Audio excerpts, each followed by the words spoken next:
wilayah ekonomi Johor Selatan sebagai wilayah pembangunan. Apa pula di Iskandar pula kat sini? Kau ni betul. Tak payah ni. Yang sebenarnya yang menentang kerajaan Inggeris, Datuk Rahman Anak. Ingat tahu? Dibuang nak Mat Salleh, pergi ke Eropah, buang sana.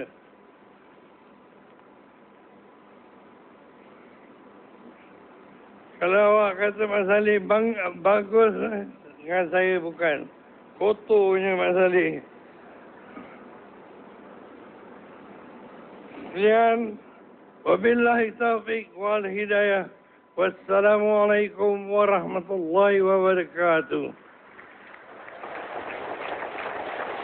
Jadi begitulah sedikit daripada apa yang telah kita bawakan kepada anda secara langsung dari Dang Abe ini.